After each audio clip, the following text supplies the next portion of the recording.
ആണവ ഇന്ധനം സമ്പുഷ്ടീകരിച്ചത് ഇറാന്റെ കൈവശമുള്ള ഏതാണ്ട് 480 കിലോഗ്രാം അത് അമേരിക്കയെ ഏൽപ്പിക്കണം എന്നാണ് അമേരിക്ക ആവശ്യപ്പെടുന്നത്.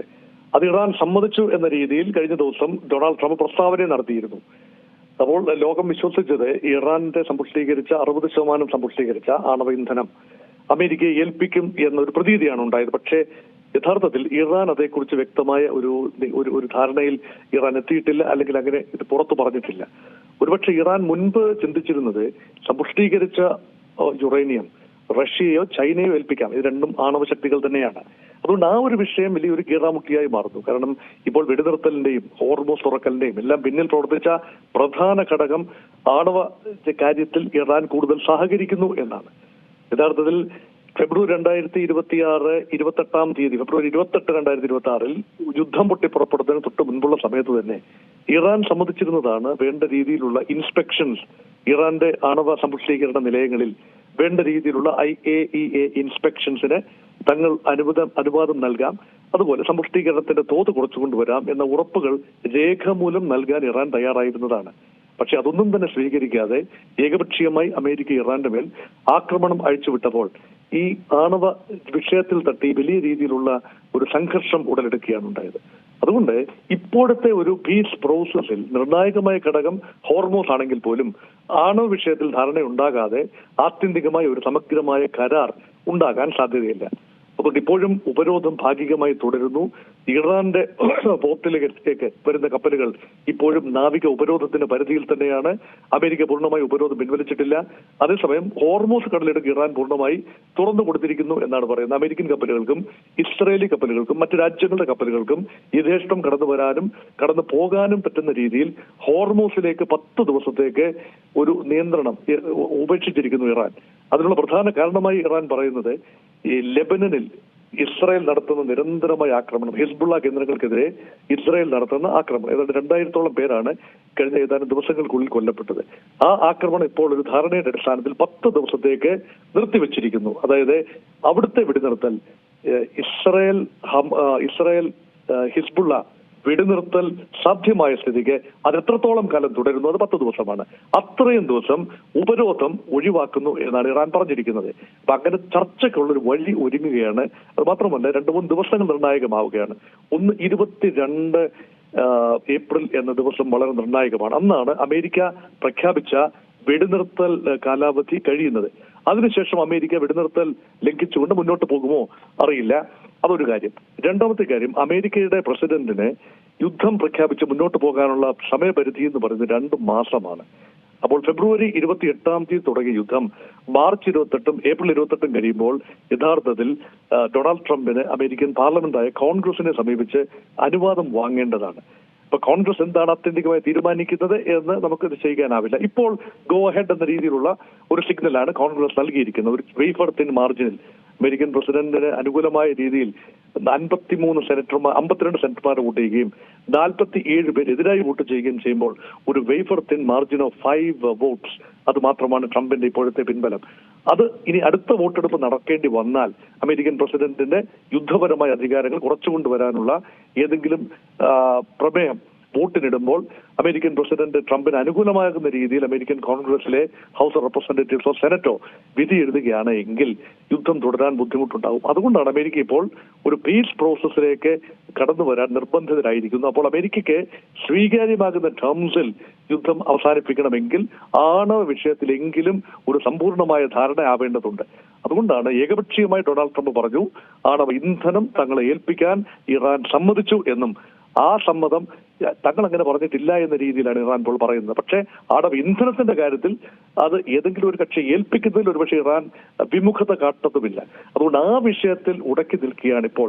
പക്ഷേ പാകിസ്ഥാനിൽ വെച്ച് ഇസ്ലാമാബാദിൽ വെച്ച് സമാധാന സംഭാഷണങ്ങൾ തുടരും എന്ന സൂചന തന്നെയാണ് ഇരു രാഷ്ട്ര നേതാക്കളും കാണുന്നത്. അത് മാത്രമല്ല നിരന്തരമായി പാകിസ്ഥാൻ നേതൃത്വത്തിന്റെ, പ്രത്യേകിച്ച് അസിം മുനീർ എന്ന military general field marshal Asim Munir ടെഹ്റാനിൽ സന്ദർശിച്ച് അവിടുത്തെ ഇറാന്റെ പാർലമെന്റായ മജ്ലിസിന്റെ സ്പീക്കറെ ഗലിബാഫിനെ കണ്ട് പല റൗണ്ട് ചർച്ചകൾ നടത്തി കഴിഞ്ഞു.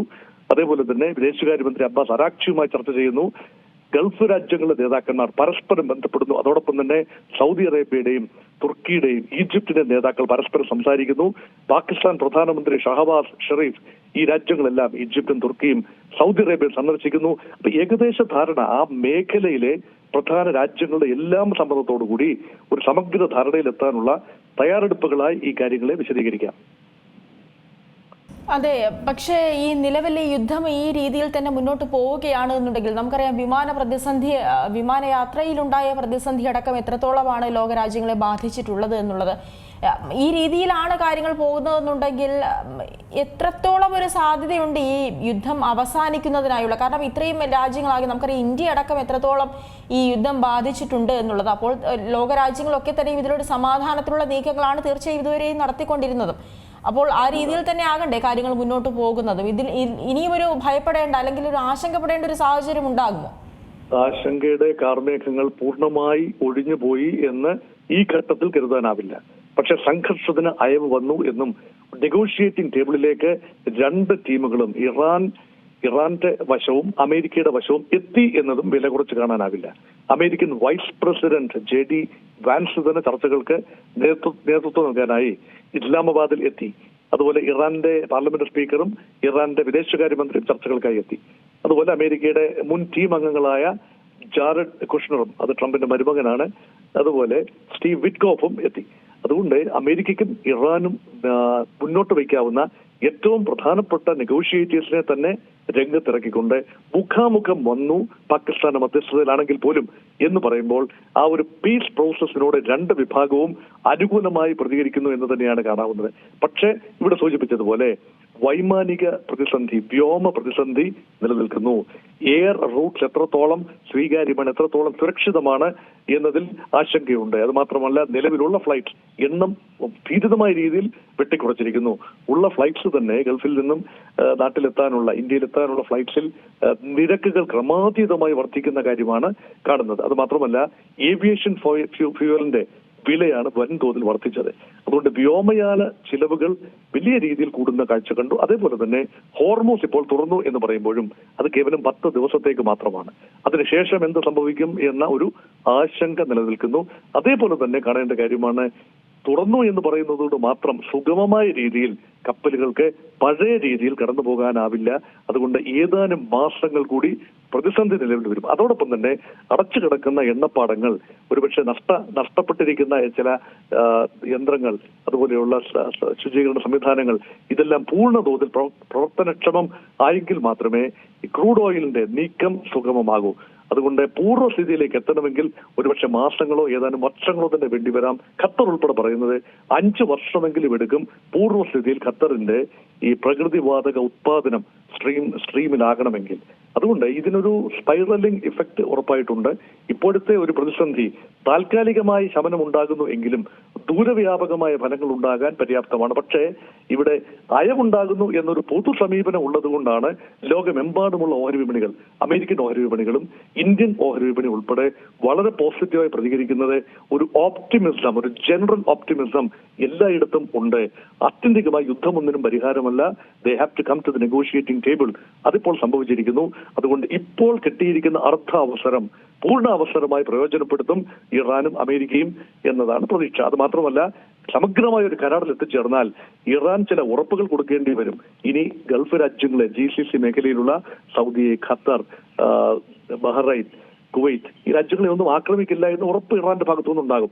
അതേപോലെ തന്നെ അമേരിക്കൻ താവളങ്ങൾക്ക് ചെറിയ രീതിയിലെങ്കിലും നിയന്ത്രണം ഉണ്ടാവുകയോ അത് ഇറാൻ ഒരു ഭീഷണി ഉണ്ടാകുന്നില്ല എന്ന ഉറപ്പ് നൽകുകയോ വേണ്ടിവരും. അതുപോലെ ഇസ്രായേലിന്റെ ഭാഗത്തു നിന്ന് ഇനി ഇറാനെ ആക്രമിക്കില്ല എന്ന ഉറപ്പ് വേണ്ടിവരും.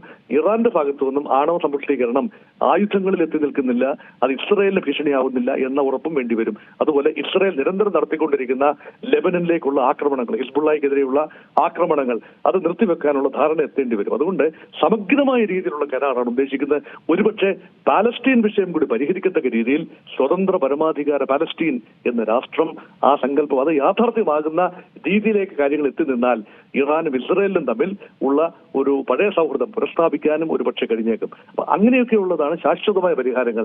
ഇപ്പോൾ ആദ്യപടി എന്ന നിലയിൽ ഇറാനും അമേരിക്കയും സംസാരിക്കുന്നു. ഹോർമൂസിലേക്ക് ഗതാഗതം പതിയെ തിരിച്ചെത്തുന്നു. അങ്ങനെയൊക്കെ തന്നെയാണ്. പക്ഷെ ഉപരോധം ഭാഗികമായി തുടരുകയും ചെയ്യുന്നു. അതുകൊണ്ട് ഒരു സന്നിഗ്ധ ഘട്ടത്തിലാണ് ഇപ്പോൾ നിൽക്കുന്നതെങ്കിലും പ്രതീക്ഷ പൂർണ്ണമായി അസ്തമിച്ചിട്ടില്ലതാണ്. ഏറ്റവും പുതിയ വാർത്തകളും വിശേഷങ്ങളും വിരൽ തുമ്പിലറിയാൻ സീ മലയാളം ന്യൂസ്. എല്ലാ ഡിജിറ്റൽ പ്ലാറ്റ്ഫോമുകളിലും ലഭ്യം.